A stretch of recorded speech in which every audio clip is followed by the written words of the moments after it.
My husband's coworker invited us to her baby shower, then openly announced that he was the father. I'm a 34-year-old architect, and for 6 blissful years, I lived in a world built on trust and shared dreams with my husband, Daniel, 34, a project manager at a large tech firm. Our life was a carefully constructed blueprint of shared dreams, a cozy home filled with light, weekend hikes, quiet evenings discussing our futures, and plans for a family of our own. He was my anchor, my confidant, the one I truly believed I would build forever with. Then came the invitation. A baby shower for Chloe, one of Daniel's coworkers. I had met her briefly at a company holiday party once, a bubbly, somewhat overly friendly person. Daniel said she was nice, a little intense, but good at her job. Her pregnancy was well known at his office, and he mentioned she was having a difficult time, without much family support nearby. We both felt it was the right thing to do to attend the shower, offering our congratulations. It felt like a small gesture of goodwill. The shower was held at a trendy event space downtown. It was a lively affair, filled with laughter, pastel decorations, and the universal anticipation surrounding new life. Daniel was mingling, looking comfortable, making small talk with his colleagues. I chatted with a few people, admiring the thoughtful gifts and the elaborate dessert spread. Everything felt normal, happy, and utterly uneventful. As the afternoon progressed, a hush fell over the room. Chloe, radiant in a flowing maternity dress, took center stage. She held a microphone, her smile wide. She thanked everyone for coming, expressed her excitement for the upcoming arrival, and then began a small speech about the baby's journey. She spoke about overcoming challenges, about finding strength where she least expected it, and about the profound joy of impending motherhood. Then she paused. Her eyes scanned the room, lingering for a moment on Daniel. My stomach did a small, involuntary flip. It was probably nothing. Just a coincidence. She continued, her voice resonating through the speakers, clear and strong. She spoke of the baby's father, saying he was a wonderful man who had shown her incredible kindness and support, even if their path wasn't traditional. She described him as intelligent, compassionate, and a pillar of strength. Every word felt like a compliment to Daniel, and I felt a small, warm glow of pride for him. And then the words came. Words that shattered my world into a million irreparable pieces. The new mother-to-be looked directly at Daniel, a soft, knowing smile on her face. Her voice, now full of emotion, made the announcement. She revealed that the baby's father was actually Daniel. The air in the room seemed to evaporate. My heart stopped. The cheerful chatter, the gentle music, the sounds of laughter, all faded into an impossible, ringing silence. My vision tunneled. I stared at Chloe, then at Daniel. His face, moments before relaxed and smiling, had gone utterly ashen. His eyes, wide with a horror I couldn't comprehend, were fixed on Chloe. A collective gasp swept through the room. Whispers erupted, growing into a shocked murmur. People were looking at Daniel, then at me, then back at Chloe, their expressions a kaleidoscope of disbelief, pity, and dawning understanding. I felt a coldness spread through me, numbing every part of my body. It was a surreal moment, watching my life unravel in a public, pastel-filled room. The woman on stage, the one holding a microphone and carrying a child, had just casually announced that the man I loved, the man I married, was the father of her baby. My husband was having a baby with another woman. My world, my trust, my future, all detonated in a single, devastating sentence. I looked at Daniel again. He stood frozen, unable to speak, unable to move. His silence, his absolute paralysis, was all the confirmation I needed. His terror wasn't about being falsely accused, it was about being caught. I didn't speak. I didn't cry. I didn't scream. I simply turned, walked through the stunned crowd, and exited the venue. Each step was deliberate, heavy, carrying the weight of a shattered life. I heard a muffled cry behind me, possibly Daniel's voice calling my name, but I didn't look back. I just walked into the blinding sunlight, feeling utterly hollow and betrayed. Now, sitting in my once cozy living room, the wedding photos on the mantel mocking me, I try to piece together the fragments. 6 years. Our plans. His quiet assurance. All a lie. How long had this been going on? How could I have been so blind? My heart pounds, not with anger yet, but with a profound, aching despair. I don't know what comes next, but I know one thing. My life with Daniel is over. The world felt like a surreal, grainy film after the baby shower. I don't remember the drive home, only the furious confrontation that erupted the moment I slammed the front door shut. Daniel returned home hours after I left the shower, his face a mask of terror and guilt. He found me sitting in the living room, surrounded by the silence that now felt like a physical presence. He tried to approach me, his movements tentative. He spoke my name, his voice hoarse, filled with a mixture of shame and desperation. I didn't respond for a long moment, just stared at him. The man I had loved, respected, and trusted implicitly. The man who had just stood frozen as another woman announced he was the father of her child. I eventually asked him if it was true. My voice felt detached, alien. He crumbled. He sank onto the edge of the sofa, covering his face with his hands. He admitted that the woman from his office was indeed pregnant with his child. He started a rambling explanation, claiming it was a mistake, an isolated incident, that he was pressured, that he never meant for this to happen. He said it was just a few times, that he deeply regretted it, that he loved me and only me, and that he had been trying to figure out how to tell me. He pleaded with me to believe him, to understand. His words hit me like a physical blow. A few times. Pregnant. How could a few times lead to this? How could he have been trying to figure out how to tell me when a baby was due in a matter of weeks? The timeline alone screamed of calculated deception. I asked him how long had this affair, this monumental lie, been going on?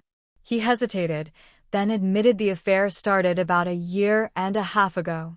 It had been sporadic, he claimed, just when he felt overwhelmed at work or when we were arguing. He painted a picture of himself as a victim of circumstances, a man who had strayed but desperately wanted to return to his real life with me. His admission sparked a cold, quiet fury within me. 1.5 years. That meant he had been cheating on me for 1/4 of our marriage. It meant he had been building a separate life, a secret family, while we were planning our future, discussing renovations, talking about starting our own family. Every shared laugh, every intimate moment, every promise he had made now felt tainted, hollowed out by his monstrous deceit. I stood up, walking to the window, my back to him. I told him he had betrayed everything we had built. I said his lies had poisoned our entire history together. I asked him how he could have looked me in the eye, made plans with me, and pretended everything was fine while he was creating a new life with someone else. He sobbed, repeating his apologies, begging for forgiveness, promising to do anything to make it right. He suggested we go to marriage counseling, that we could work through this, that our love was strong enough. My mind was clear. There was no working through this. Not this kind of betrayal.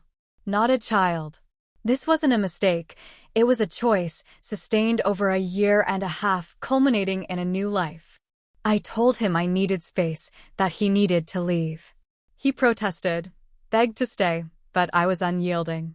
He eventually gathered a few essentials and left, leaving me in the echoing silence of our shattered home. My first call was to Naomi, my closest friend. She answered immediately, her voice filled with concern. She had already heard snippets through the office grapevine. The news of the baby shower announcement had spread like wildfire. I recounted everything, the shower, Daniel's confession, the timeline. She listened patiently, her quiet support a lifeline in my stormy world. She told me I was strong, that I would get through this. My next call was to a divorce attorney. This was no longer about rebuilding a marriage. It was about dismantling a lie and reclaiming my life. The pain was immense, but a quiet resolve was taking root. I wouldn't let this destroy me. I would fight for my future, for my dignity, and for a life free from his deceit. It's been a month since the baby shower, and the uncomfortable silence between Daniel and me has finally broken, replaced by a painful trickle of half-truths. The DNA test was still weeks away, pending the baby's birth, but the pressure of my cold detachment, combined with the escalating tension at his workplace, finally broke Daniel. He confessed. Not all at once, but in agonizing drips and drabs over several nights, each revelation tearing open fresh wounds. He admitted to a brief, but not one-time, affair with Chloe. It started 6 months before the baby shower, during a particularly demanding project at work. He claimed it was a fleeting distraction, a physical release during a period of immense stress and late nights, when his judgment was clouded. He insisted it was meaningless, that he had ended it abruptly when he realized his mistake. He swore he never intended for it to escalate, never intended for me to find out this way. He had been living in a silent nightmare since her pregnancy was confirmed. His confession, while devastating, brought a chilling clarity. The man I loved, the man I trusted, had systematically lied to me for months. He hadn't just made a mistake. He had maintained a secret life, a betrayal that ran deeper than I had initially imagined. The one-time lapse was a calculated fabrication. I moved into the guest room. The idea of sharing our bed, our home, felt physically repulsive. The smell of him, the sight of him, brought a fresh wave of nausea. I started calling divorce lawyers, gathering information. I needed to know my options, to understand the legal landscape, even if I wasn't ready to pull the trigger. Naomi, my friend, came to stay for a few days, providing a silent, comforting presence. She made sure I ate, listened to me vent, and simply held my hand when I cried. Chloe, meanwhile, was not subtle. She sent increasingly bold texts to Daniel, some of which he accidentally left open on his phone. They were about doctor's appointments, baby registries, even demands for him to spend more time with her. Each text was a new twist of the knife, a reminder of the undeniable reality of his betrayal. She seemed to revel in her newfound power, leveraging the pregnancy to exert control. The office rumors, Daniel admitted, were rampant. His reputation at the firm was already in tatters. I started therapy, focusing on processing the profound sense of betrayal and the dismantling of my entire perception of our marriage. My therapist helped me acknowledge my anger, my grief, and my fear for the future. She encouraged me to find my own voice amidst the chaos, to focus on what I needed to rebuild my life. The waiting for the baby's birth, and thus the DNA test, felt interminable. It was like living in a cruel limbo, my entire future dependent on a biological confirmation. But in that agonizing wait, I started to gain a strange sense of clarity. Regardless of the paternity test, the trust was irrevocably broken. Daniel's lies, his secret life, the public humiliation, these were wounds that would take more than an apology to heal, if they could ever heal at all. I began to realize that the DNA test wouldn't just confirm a biological truth, it would confirm the end of my marriage. The baby, a healthy girl, was born 2 months after the baby shower. The news reached me through Daniel, his voice subdued, heavy with a mix of awe and dread. My stomach clenched. An innocent life, the tangible consequence of his betrayal. The DNA test was scheduled for the following week. I insisted on being present, not out of morbid curiosity, but out of a need for irrefutable certainty. Daniel, Chloe, the baby, and I sat in a sterile waiting room. The air was thick with unspoken tension. Chloe looked tired, but still had that defiant glint in her eye. Daniel was a ghost of himself, his usual confidence completely gone. The swabbing of the baby's cheek felt clinical, final. 3 days later, the results arrived. A stark, official document. My heart hammered against my ribs as I opened the envelope. The words blurred for a moment, then focused. Probability of paternity, 99.99%. Daniel was the father. The last flicker of hope I might have unconsciously harbored, the tiny, irrational thought that this was all a terrible misunderstanding, extinguished completely. The betrayal, the lies, the public humiliation, it all solidified into an undeniable truth. This wasn't just a mistake, it was a permanent, living consequence that would bind Daniel to Chloe for the rest of his life, and thus, to me, in a tangled web I wanted no part of. I looked at Daniel, who was now sitting opposite me at the kitchen table, his head bowed. He didn't need to see the paper. He knew. I spoke calmly, my voice steady, surprisingly devoid of tears. It's over, Daniel. I want a divorce. He looked up, his eyes filled with anguish, tears finally streaming down his face. He pleaded, begged, promised to do anything, to rebuild, to go to endless therapy, to cut Chloe out of his life except for the child. But his words felt hollow. The foundation of our marriage had crumbled, not just from the infidelity, but from the deliberate deceit, the public shaming, and the undeniable reality of a child that was not ours together. I had already prepared myself for this.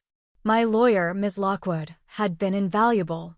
We began the process of dividing assets, discussing alimony, and setting the terms for our separation. It was heartbreaking, dismantling a life we had so carefully built, but it was necessary. Each signature on a legal document felt like another step towards reclaiming my own identity, severing myself from the pain and the lie. Chloe, through her lawyer, immediately filed for child support. Daniel, overwhelmed and facing the full legal consequences of his actions, agreed to significant financial obligations. He had to face his new reality head-on, not just the loss of his marriage, but the ongoing commitment to a child and a woman he never intended to be involved with long-term. His career was still reeling. The firm was quietly pushing him towards a lateral move, away from his client-facing role. My emotional healing continued, but the daily tasks of separation and legal proceedings left little room for active grieving. It felt more like a relentless march towards a new, unknown future. I started looking for a new apartment, a space that would be truly mine, unburdened by past memories. The house we had built together, the symbols of our life, now felt like relics of a beautiful, painful lie. The innocence of the baby, the tiny human being who was the undeniable product of Daniel's actions, complicated my feelings. I didn't hate her. How could I? She was just a baby. But I knew I could never be involved. The child was a permanent testament to the deepest betrayal of my life. My focus had to be on myself, on my healing, and on forging a new path free from the shadow of Daniel's choices. It's been over a year since Chloe's announcement at the baby shower, and life, for me, has slowly but surely found its rhythm again. The divorce from Daniel was finalized 2 months ago. It was painful, dissecting a shared life, but each signed document felt like a step towards liberation. I moved into a beautiful, sun-drenched apartment across town, a place entirely mine, filled with new furniture and a quiet sense of independence. Daniel's professional world suffered significant blows. News of his affair and the child spread through his company and the industry. While he wasn't fired, his reputation took a massive hit. He was quietly removed from several high-profile projects, his career trajectory abruptly halted. He now faces ongoing legal battles with Chloe over child support and custody, and I've heard his personal life is in complete disarray. He lost the comfortable life he had built, a life he had been so willing to jeopardize with his lies. Chloe also faced consequences. Her calculated public announcement, while achieving its immediate goal of exposing Daniel, didn't earn her any professional respect. She was quietly let go from her position at Daniel's firm. While she achieved her goal of securing child support, she remains isolated within the company, facing a difficult path ahead as a single mother. For me, the journey has been one of quiet, determined reconstruction. The initial pain of betrayal has transformed into a deeper understanding of my own resilience. My therapist has been invaluable in helping me process the grief and anger. I've focused intensely on my career, channeling my energy into new, exciting projects. My work has thrived, and I've even started exploring opportunities for leadership within my firm. I've learned to rebuild trust, not with the blind faith I once had, but with a discerning eye and a stronger sense of self-worth. My relationships with friends, particularly Naomi, have deepened. We've shared many raw, honest conversations, and her unwavering support has been a constant source of comfort. I've also poured myself into renovating my small apartment. It's no longer just a place I share with Daniel, it's my sanctuary. I've painted the walls, designed a new reading nook, and filled it with art that inspires me. Each brushstroke, each piece of furniture, feels like an act of reclaiming my space and my identity. The future feels wide open, no longer constrained by someone else's secrets. I've started dating cautiously, tentatively. It's strange, navigating new connections after such a profound betrayal, but I'm doing it on my own terms, with clear boundaries and an unshakable commitment to my own well-being. There's no pressure, just an openness to what life might bring. Sometimes a flicker of memory from the baby shower surfaces, the pastel decorations, the stunned silence, Chloe's voice. It's a stark reminder of the day my world shattered. But it's also a reminder of the strength I found within myself, the courage to walk away, and the unwavering determination to uncover the truth and build a life that is authentically mine. His betrayal was meant to break me, to force me into silence. Instead, it became the catalyst for my own profound transformation. His world may have turned upside down, but mine, finally, is right side up.